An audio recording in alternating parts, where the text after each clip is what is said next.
కుంభరాశి వారికి ఈ 2026 సంవత్సరంలో అసలు గృహయోగం ఉందా అని అడుగుతున్నారు. అయితే ఉందా లేదా, అసలు ఉంటే ఎటువంటి పరిహారాలు చేసుకోవాలి, పర్టికులర్ గా ఎటువంటి గృహం విషయంలో ఎటువంటి జాగ్రత్తలు తీసుకోవాలి, ఇవన్నీ కూడా వీడియో ఎండింగ్ వరకు చూస్తే అర్థమవుతుంది. అయితే ఈ విషయాలు చెప్తుంది నేనైనప్పటికీ కూడా చెప్పిస్తుంది సాక్షాత్ లలిత అమ్మవారిగా భావిస్తూ, ఫస్ట్ ఆఫ్ ఆల్ మీకు అసలు గురుబలం ఎంతవరకు ఉంది గృహం తీసుకోవడానికి, డబుల్ ట్రాన్సిట్ లేకపోతే చూసుకున్నట్లయితే ఇక్కడ గురుబలం పెద్దగా లేదు చెప్పాలంటే. మరి లేనప్పుడు తీసుకోవచ్చా అంటే, గురుబలం లేనప్పుడు మీ జన్మజాతకం కనుక బాగా యాక్టివ్ గా ఉంది, 4వ స్థానాధిపతి ఎవరవుతారు మీకు, కుంభం వారికి శుక్రుడు అవుతాడు. శుక్రుడు మహాదశలు నడుస్తున్నాయి, శుక్రుడు ఫలితాలు ఇచ్చే గ్రహదశలు నడుస్తున్నాయి, అప్పుడు తీసుకోవచ్చు, తప్పేం కాదు. ఎందుకంటే అక్కడ యోగం మీ జన్మజాతకంలో ఉంది, గోచారంతో సంబంధం లేదు. కానీ గోచారం మాత్రం ఇప్పుడు అనుకూలించట్లేదు పెద్దగా. మరి ఏం చేయాలి? కొంతమందికి ఎలా ఉంటుందంటే, గోచారం అనుకూలించకపోయినా వాళ్ళ జన్మజాతకంలో మంచి యోగం ఉంది, కానీ ఎక్కడో స్ట్రక్ అయిపోయింది, బ్లాక్ అయిపోయిందని బాధపడుతూ ఉంటారు. బికాస్ ఆఫ్ ఇప్పుడు మీకు నడుస్తున్న మహాదశలు కానివ్వండి, మీ జన్మజాతకంలో అవన్నీ ఒక ఎత్తు అయితే, గోచారంలో ప్రజెంట్ మీకు ఏలినాటి శని నడుస్తుంది, ఫైనాన్షియల్ సంబంధించినటువంటి స్థానంలో శని ఉన్నాడు. దీనివల్ల ఏమవుతుంటుందంటే, ముందే మనీ టైట్ గా ఉంటే మళ్ళీ ఇంట్లో వాళ్ళ ఇల్లు కొనండి, గృహం వాహనం కొనండి, స్థలం కొనాలి, మరి ఏంటో పరిస్థితి అన్నట్టు ఉంటూ ఉంటుంది. అయితే మీకు ఒకవేళ మీ జన్మజాతకంలో గృహయోగం ఉన్నా కూడా అది ఇప్పుడు కంటే కూడా ఒక 1.5 year తర్వాత కొనుక్కోవడమే మంచిది, గోచార రీత్యా చూసుకుంటే. లేదండి, చక్కగా నాకు శుక్రుడు ఓన్ హౌస్ లో ఉన్నాడు, నా పర్సనల్ చార్ట్ లో శుక్రుడు వృషభంలోనే ఉన్నాడు, లేనట్లయితే తులలో ఉన్నాడు, సో ఆ మహాదశ అంతర్దశలు లేకపోతే దాంతో కలిసిన మహాదశలు అంతర్దశలు వచ్చాయి, నాకు అవకాశాలు కూడా అలా వస్తున్నాయి అన్నప్పుడు ముందుకెళ్ళొచ్చు, దానికి ప్రాబ్లం లేదు. కాకపోతే గురుబలం ఒక్కటే తక్కువగా ఉంటుంది.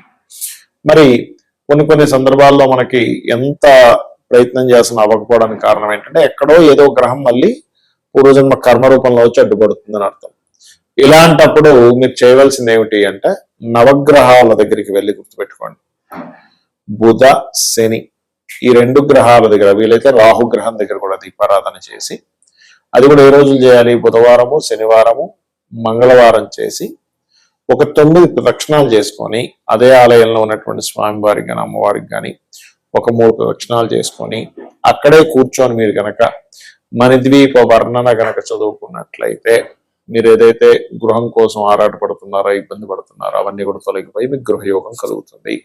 చాలా మంది నన్ను అడుగుతున్న ప్రశ్న ఏంటంటే, అసలు ఒక గృహం కొనుగోలు చేసేటప్పుడు ఎటువంటి జాగ్రత్తలు తీసుకోవాలి? పాయింట్ నెంబర్ 1 గుర్తుపెట్టుకోండి. మీ పేరు లో ఉండే మొదటి అక్షరాన్ని తీసుకొని, మొదటి అక్షరంతో వర్గు అనేది ఒకటి ఉంటుంది. అంటే ఆ నుంచి అమ్మహ,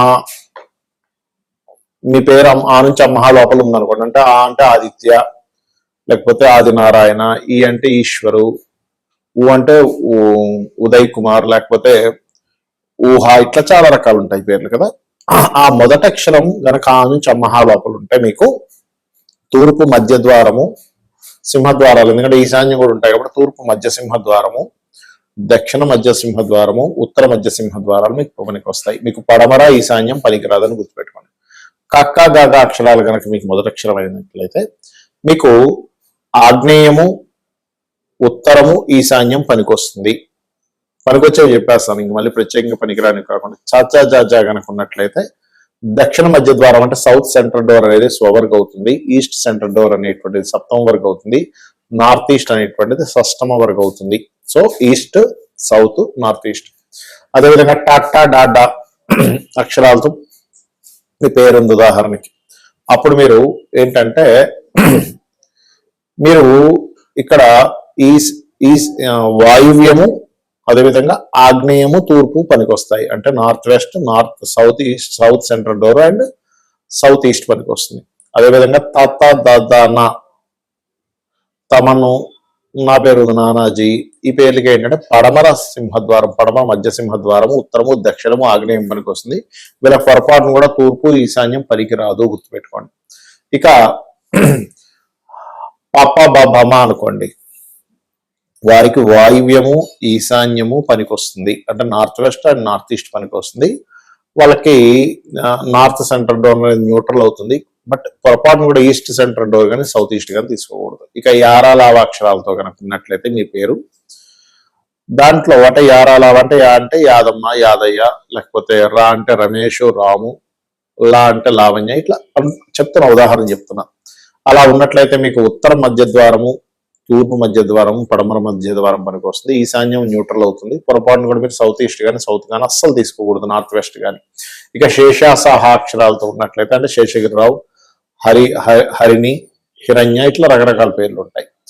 వాళ్ళకి ఈశాన్యము వాయువ్యం అంటే నార్త్ ఈస్ట్ సింహద్వారం కానీ నార్త్ వెస్ట్ సింహద్వారం కానీ తీసుకోవాలి. దీంతో పాటు మీ పర్సనల్ చార్ట్ లో రాహుకేతువులు ఎక్కడున్నారు, శుభగ్రహాలు పాపగ్రహాలు ఉండే స్థితిని చూసుకోవాలి. అప్పుడు మళ్ళీ దాంతో కొంత ఫిల్టర్ చేసుకుంటే దీనివల్ల సింహద్వారం వలన మీ లైఫ్ లో మీరు ఏదైతే కష్టపడుతుంటారో, మీరు ఏదైతే ప్లాన్ చేసుకుని ఉంటారో, ఇక్కడ ఫెయిల్యూర్ శాతం చాలా తగ్గుతుంది, పాజిటివ్ శాతం అనేటువంటిది పెరుగుతుంది. ఇదొకటి. రెండవది, ఎప్పుడు కూడా మీరు మీ జాతక చక్రంలో మీ పేరు మీద గృహయోగం ఉందో లేదో చూసుకోండి. చాలా మంది చేసేటువంటి తప్పిదాలు ఏమిటంటే వాళ్ళ పేరు మీద లేనప్పుడు వాళ్ళు తీసుకోవడం, మళ్ళీ కష్టాలు రావడం, అమ్మేయడం జరుగుతుంది. అలా కాకుండా మీ పేరు మీద ఉంటేనే తీసుకోండి. అసలు ఇక్కడ 3 విషయాలు చూడాలి. ఒకటి, మీ పేరు మీద గృహం కొనుక్కోవచ్చా కొనుక్కోకూడదా, గృహం కానీ వాహనం కానీ వస్తువు బంగారం కానీ స్థలం కానీ గుర్తుపెట్టుకోండి. అలా లేదు అన్నప్పుడు మీ జీవిత భాగస్వామి పేరు మీదో, మీ పిల్లల పేర్ల మీదో, లేదు మీ ఇంకా వివాహం లేదు మీ తల్లిదండ్రుల పేర్ల మీదో కొనుక్కోండి. ఇంకోటి, భార్యాభర్తల్లో ముఖ్యంగా భర్త పేరు చూసుకోవాలి. అలా కాదండి మా హస్బెండ్ తో సంబంధం లేకుండా నేను సపరేట్ గా కొనుక్కొని నేను రెంట్కి ఇచ్చుకుంటానప్పుడు భార్య పేరు మీద తీసుకోవచ్చు, వాళ్ళిద్దరూ కలిసి ఆ ఇంట్లో ఉండరు అన్నప్పుడు. అలాగే మీ పేరుతో పాటు మీ సంతానం యొక్క పేరులో కూడా ఉండే అక్షరాన్ని తీసుకొని ఇద్దరికి కనెక్ట్ అయ్యేది తీసుకుంటే ఇంకా మంచిది. ఎందుకు అంటే ఇక్కడ మీ తదనంతరం మీ పిల్లలకి మీ మనవాళ్ళకి ఇస్తారు కాబట్టి వాళ్ళ పేర్లో కూడా కలిసి వచ్చేది తీసుకుంటే ఇంకా మంచిది. ఇక మరొక విషయం ఏంటంటే, ఎప్పుడూ కూడా మీరు ఒక గృహం కొనుక్కోవాలి అని అనుకున్నప్పుడు, ఆ డిజైర్ నెరవేరాలి అనుకున్నప్పుడు, మీరు మీ ఇంట్లో వాస్తుపరంగా మీ ఇంట్లో నైరుతి బెడ్రూమ్ లో, మాస్టర్ బెడ్రూమ్ లో వెస్ట్ వాల్ కి ఒక ఎల్లో కలర్ షీట్ ఒకటి ఇట్లా స్క్వేర్ లో దంటించి అక్కడ మీరు ఎటువంటి గృహం కొనుక్కోవాలనుకుంటున్నారో ఆ ఫోటో పెట్టి అమ్మవారి అనుగ్రహంతో నేను ఈ యొక్క గృహాన్ని కొనుక్కోబోతున్నాను అని చెప్పి కింద నీట్ గా రాసి మీరు మణిద్వీప వర్ణన రెగ్యులర్ గా రోజు చేయండి. మీరు ఎంత రోజు మీరు మణిద్వీప వర్ణన చేస్తే అంత ఖచ్చితంగా మీకు గృహయోగం ఉంటుంది. ఇక్కడ ఏంటంటే గోచారంలో గనక ఇన్వెస్ట్మెంట్ చేయకూడని సమయాలు ఉన్నప్పుడు పర్టికులర్ గా మీరు ఆ సమయంలో పొరపాటును కూడా గృహం కొనుక్కోకూడదు, గుర్తుపెట్టుకోండి. అంటే గోచారంలో 12వ స్థానంలో అయితే ఇన్వెస్ట్మెంట్స్, 4వ స్థానం మీద బ్యాడ్ ట్రాన్సిట్ ఉంది, అప్పుడు గృహం కానీ వాహనం కానీ, శుక్రుడి మీద బ్యాడ్ ట్రాన్సిట్ ఉంది, పర్టికులర్ గా వాహనం కట్టిన గృహం కొనుక్కోవడం, లేదు కుజుడి మీద బ్యాడ్ ట్రాన్సిట్ ఉంది, అప్పుడు స్థలం తీసుకునేటువంటి విషయంలో ఎట్టి పరిస్థితుల్లో తొందరపాటు పనికిరాదు, గుర్తుపెట్టుకోండి. ఈ జాగ్రత్తలు కనుక తీసుకున్నట్లయితే ఖచ్చితంగా 100% మీకు ఎటువంటి ఇబ్బంది కలగకుండా ఉంటుంది. అమ్మవారి అనుగ్రహంతో మీరు కొనుక్కునేటువంటి గృహంలో మీరు హ్యాపీగా ఉంటారు. శ్రీమాత్రే నమః.